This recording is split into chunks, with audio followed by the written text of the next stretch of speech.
Hi, I'm IKEA, and for today's video, I want to have an in-depth look into the Redline Overdrive event that we'll be having, as these short events that they've been introducing with these overdrives and these surges are actually pretty interesting. Now, this Redline Overdrive will give us a bunch of crit stats together with some magazine size and some reload speed, and is even increasing the crit cap to go along with its crit chance increases.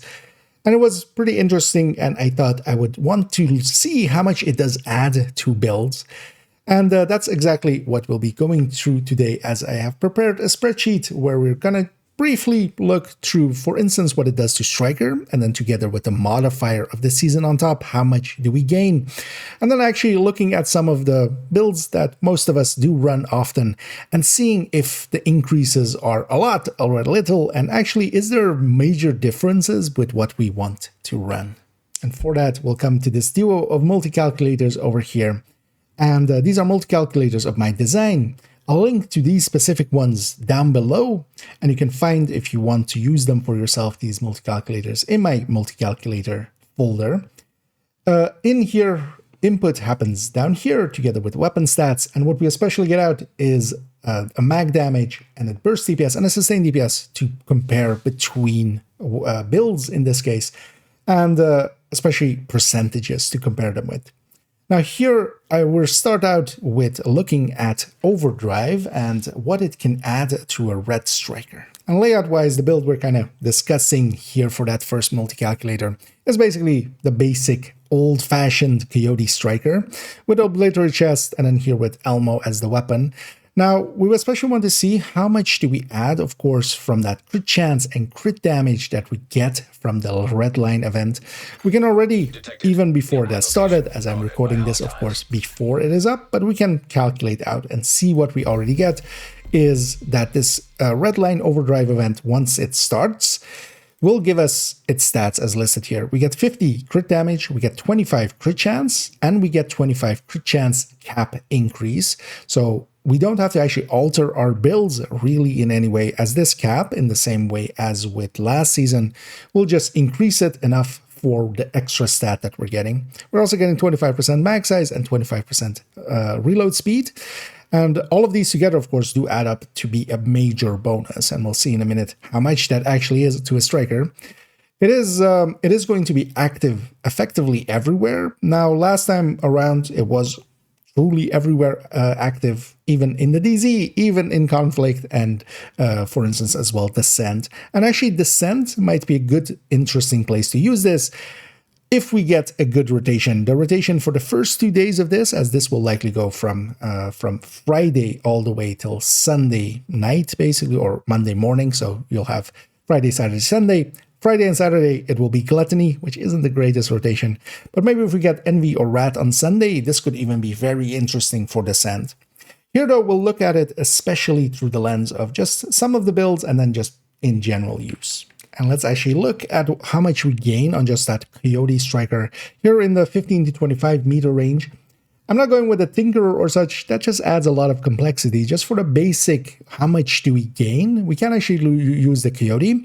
And actually, the Coyote would be somewhat one of the lesser exotics gear-wise to use here. We're gaining in crit, so actually things like, for instance, Centurion that add to the weapon damage and rate of fire side of things, or something like Overdogs, actually benefits more because we're feeding into a pool that is now becoming much larger with the Coyote. So actually, we should see more bigger increases outside of this, but this as just a general look at it. Here we're taking an Obliterate Striker, and then we're taking the Redline Overdrive stats that we saw a second ago. So we're adding to the mag size, we're adding to the reload speed, we're increasing the cap and adding 25 there to crit chance, and then also adding 50 to the crit damage side of things. What we see is an increase of with headshot rate as well at 20%, because of course we're feeding a lot into crit. So actually, if this headshot rate is 100%, that's only a 30% increase. At 0, it's 42% increase. I'm going to go with this 20%, somewhat of a middle ground-ish, and something I feel is handy to do just to get a little bit more realistic numbers as much as we can, basically. We're also going with 60% DTA rate, but that'll only come into play later on. We'll have some LMGs into the mix, so they won't have the ARs here. Here, everything is with the Lexington. And what we see is, yeah, from this, with at that 20% headshot rate, we're gaining about close to 40% increase just from that crit chance and from the crit damage that we get. Because, of course, here in the burst DPS, the mag size and the reload speed actually are not being, they're not considered at all in burst DPS. That's also why we do consider the sustain DPS side of things. And there, actually, even the sustain is even actually increased more so than the burst, because yeah, we are getting a bigger mag size, we are getting faster reload speeds. Both of those actually will help the sustain side of things a lot. So we're pushing up actually a lot of damage, and this event is just going to be active, of course, everywhere. And for the duration of the event as well, you have no way of turning it off or anything, so we just have a lot more damage. Now, of course, one of the things we have for this season is the modifier of the season. So this is Divide and Conquer. And Divide and Conquer, just the base increase from it. So we're not even considering the very, very powerful actives on top. But if we had either 15 or 30% from Divide and Conquer, and this is, of course, by capturing the control points and such, and I have a video on it if you want to understand that modifier somewhat more. But this just by itself, so before, without Redline Overdrive being active, from those 15 and at 30%, because we gain, of course, the rate of fire and then also the weapon damage of it. At that, especially that 30%, so if you have a green map, that was also a 40-ish% increase. And even at the somewhat more reasonable 15%, where you just have a few control points captured, or at least are contesting a few of them. Now here, though, we're feeding 15% both in rate of fire and 15% into weapon damage. In reality, most of the time you will have into the 20% with the rate of fire, because just contesting some of the zones will do that without capturing everything, because if you capture a zone, that adds to the weapon damage. That was already as well 40%. So if we take both, there's of course no global event or such, but just the base amounts of, for instance, if we had a green map where we have the 30%, plus Redline Overdrive on top of it, because of course as well, the modifier is adding to rate of fire and weapon damage. This overdrive event is adding into crit damage. So they're actually effectively multiplying against each other. They're not feeding into the same pools. Because of that, yeah, we are gaining a lot. And with both of them active, and not even using any of the actives yet, yeah, we're basically doubling our damage close to, if you have a mostly green world, and or if you have a whole green world. And yeah, that's quite an increase. And for those that maybe, you know, want to build up some experience, maybe doing some legendaries or such, this would be the time to do it. Because on top of this, of course, we can add even the actives on top and really push damage to insane amounts. These events, I'm somewhat, yeah, I'm kind of for them and kind of against them. They add a lot of damage when, for instance, at least with the modifiers, we get some damage, but also the hostiles get some modifiers. On these, it's just bonuses on our end. And I kind of understand as well, because we can't turn them off, that they don't want to have anything added to the hostiles. But what I would love, for instance, if there was also some downsides to it. Some of the global events have this as well, where there is at least something to try to keep us contained. This is just more damage, and the game is already pretty easy. So with these, though, we can really push a lot of damage at. And yeah, this is going to be for if you're trying to get something done that you haven't been able to do before. Well, this is the time to go and do it. Let's move on actually to looking here at what it does to specific builds. And then moving on to the second multi-calculator here. The other question is, of course, is what build to run, right? We are getting some crit chance, we're getting some crit damage. How does this affect different builds? Now, here, just to keep it somewhat brief, I'm not going into every build on the game. We're going to take a Striker, we're going to take a Tipping Skills, we're going to take a Negotiator's Dilemma, an Umbra's Initiative, and then also a Striker's Battle Gear here with the Backfire. Now, last season, of course, when we got a increase to crit chance and a cap increase, the backfire really was one of the ones to go with, together with negotiator. Here, though, actually, we're getting both crit chance and the crit damage, plus some, max size and reload speed. So that does actually make it so that, for instance, when we look at Striker, and here the percentages at here are going just between each of the basic builds, and then on the second step is the red overdrive. So we have first Strikers, then Strikers with red overdrive, Redline Overdrive. Then we have tipping scales, then tipping scales with Redline Overdrive and such. And because of that, we're comparing first. We want to see what the increase is to each build separately. And here as well, we're looking at them mostly at full stacks. And you kind of have to consider as well that, for instance, for a build like tipping scales, when there are 0 stacks, they actually benefit a little bit more from the crit, because that will help them out. Same for instance, negotiator, and such, although, well, negotiator doesn't really have a stacking mechanic to it. But for instance, for those stacking builds, like Umbra as well, at the bottom, the increases of score are more, and then at the top, actually, it is a little bit less. And then here, it gets a little bit confusing, as we're also then going to compare between them and Striker. So we have here both a white and a black, but then with Redline Overdrive and without Redline Overdrive, the numbers comparing to strikers, obliterate strikers in this case, and not a chest striker, which would be higher, of course, but just as a comparison's sake. And what we especially see is kind of the things that we generally know, and for instance, tipping scales is a little bit behind, for instance, here, especially with a killer talent. Actually, that's one of the things here. We are adding a talent in because later on we'll look at backfire. But with backfire, of course, being a talent, we kind of need to add a weapon damage talent into here. Killer would not be the choice for tipping scales, but just to keep it somewhat more simple, that's the difference as well here that we see. Normally, if we take a different talent, then we would gain onto Striker Obliterate.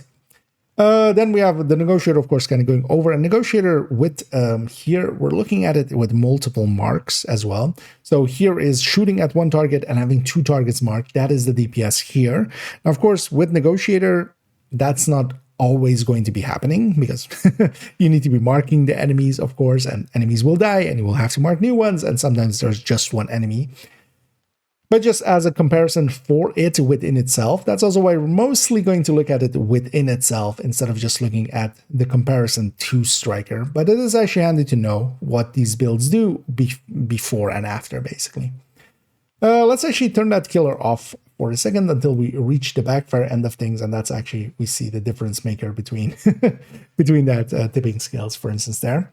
We already saw Strikers Obliterate and how much we gained there. Of course, killer, actually, you would think it kind of does align, kind of doesn't align, and that does hold true, because if we look at it from the sense that, yeah, we are also increasing our crit damage, so it is a stat that is going in there with diminishing effect, but we're also increasing our crit chance, and that's actually what we see here as well. One thing I would have thought is that, for instance, between Strikers Obliterate Striker getting Redline Overdrive, it gains about 40%. I was thinking likely something like tipping scales, which is much more reliant on crit, would gain more, way more than it, because of course we're critting so much more. But then actually we see that that 50% crit damage that we're getting isn't getting utilized well here, because we're pushing our crit, of course, very high. Here, for instance, yeah, with the Redline Overdrive in there, we're hitting 513 crit damage. That's a lot.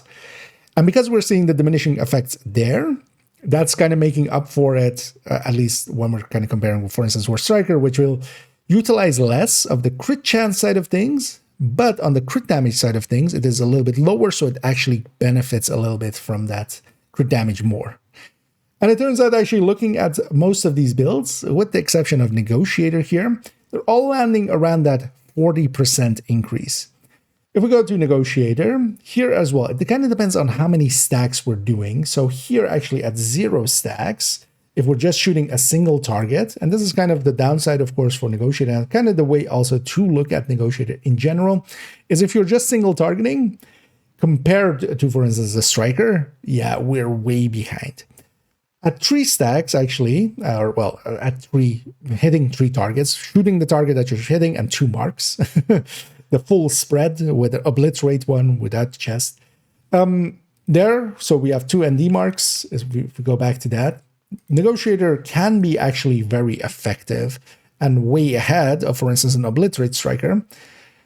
It is kind of equivalent, a little bit ahead of, for instance, a chest striker, as the chest striker would be already by itself another 20 or, well, depending on setup, 20 to 30% higher than this. Here, though, we see Negotiator does gain a little bit more from this. Going back to the zeros there, as I accidentally overwrite something else. We see at 0 stacks, it is only gaining around that same 40%. But because the crits are happening more, and the way that the Negotiator calculation basically happens, because we're gaining more chance and then also more crit damage going from it, we do actually gain a little bit more, going from 0 stacks to those 2 extra marks than we would from strikers, for instance, in comparison. So Negotiator would be a build to run for this, to kind of utilize it a little bit more. But as we see, the difference isn't that humongous, because it is affecting basically all builds, definitely, in the same way that, for instance, even just running Killer on tipping scales can work. It's just less effective than it is on other builds. And we see that here as well. Then looking, for instance, to Umbra. Umbra, of course, has a crit damage component. At max stacks, it is gaining 120 crit damage with the chest. So for that, it's getting the kind of the same issue. It's gaining quite a bit from more the crit chance side, going especially higher than the cap. But then on the crit damage side, it's not using that 50% crit damage well. And because of that, it is getting about actually the same amount as the striker is doing. So actually, it turns out even the builds that we would consider, or for instance, last season we were considering more because we had just more crit chance. In this case, actually, it basically doesn't matter much. And we see the continuation of that here as well with for instance, going with a hazard protected obliterate striker for backfire. To show the build for a second, as a storm comes in, we have strikers with hazard protection on a lot of rolls with 1 bleed mod.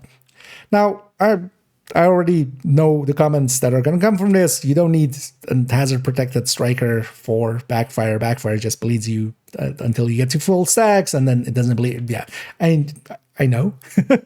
But this is still that as a comparison point, we'll take this because actually I don't want to bleed once even. Otherwise, I'm not going to run the backfire personally. Going back to the numbers, so this is that build, but then with the obliterate chest. Now, for this is actually where we do have that killer in there, because without, it would seem that this backfire is way ahead, because especially as well with the backfire, we need to stack to 100 on the backfire itself as well, and if we don't hit an enemy for 10 seconds, we lose that bonus completely. Now, striker itself can stay for 75 seconds until we lose all of our stacks. So because of that, it is kind of harder to, outside of certain situations, to get to that full 100 stacks. So we can't utilize it fully. If we turn on Killer at full, it is a little less, more, it isn't as big of a difference between them. So that's why we have Killer there.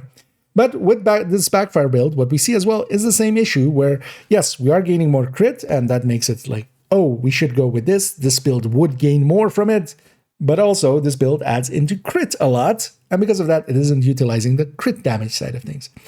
Now, all of these builds definitely benefit a lot as well on their sustain end because of that magazine size and that reload speed, obviously making their sustains even larger than their burst increases, and that's consistently across the board. And that'll be actually the thing to kind of lean into with this, is just run whatever you were running. The differences between builds, utilizing it this way, because especially a lot of the crit builds, as we consider them, they will already have also the crit damage side of things be pretty high, so they don't gain as much as you would think, because they're just utilizing that part very well, but not the other side. But still, for instance, going any of these builds will work out very well. It is, in its name, Redline Overdrive. This is kind of the time to run red builds. Or you can also go at it as a different way of just like, okay, we can in the same way that with certain global events, sometimes we do is just like, okay, you can have a few more blue cores, for instance, just because you have so much more damage anyway. It is going to be interesting to see, though, if something rises to the top. I haven't per se looked at all builds, but usually just by having it be out there, we'll maybe come to some conclusions as to what builds might actually be a benefit a little bit more for these. But I think Negotiator is likely the top pick going to be, but most of us will just stick to our Strikers. And to conclude this video, these little overdrive events are actually pretty interesting. The last one we had was a few skill tiers and some bonuses to skills. This one is very much aimed, of course, towards the crit side of things. And actually, I already kind of know that through some places that we're going to get other ones as well, as they have a bunch of these planned, as the overdrive events will always be towards gaining some stats or some improvements in combat-related things. And then they have the surges, which, for instance, we had the brand surge recently, which I thought first wouldn't actually be impactful, but turned out to be, for instance, for getting some of the super unicorns, a really important one. And I'm kind of interested in how they're experimenting here. As yeah, it is kind of interesting to go through and see what this will mean. With this Redline Overdrive, I was actually considering like something should be obvious here as the clear winner.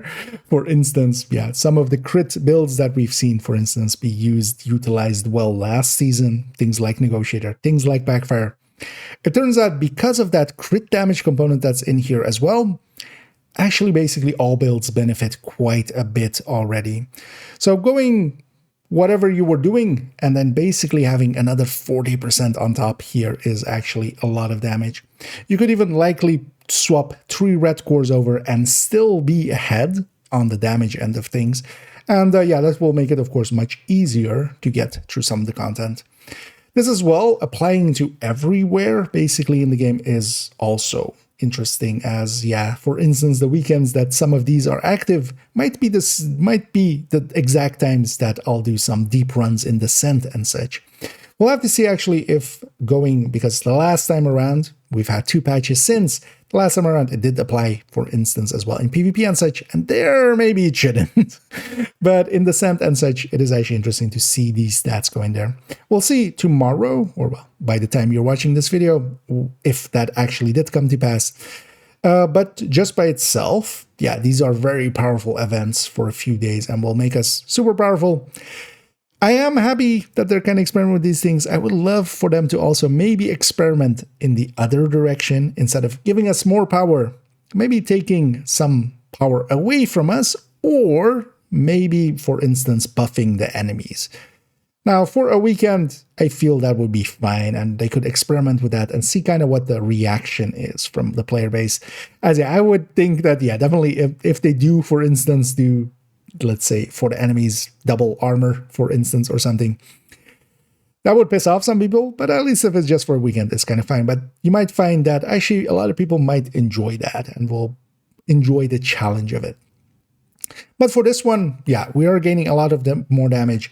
If you were ever interested in doing, for instance, let's say legendaries, and you haven't yet, this is likely the easiest one to go through, because especially as well, this season's modifiers are very powerful. If you mix the modifier with this Redline Overdrive, which you can, it is going to be a cakewalk. But yeah, the question is, do we want cakewalks, or do we want actually maybe a little bit of a cliff to climb? But yeah, overall though, I am actually enjoying these events, and also they give me something to do and actually, you know, analyze quickly and try to figure out what we should use and such, or what I want to use.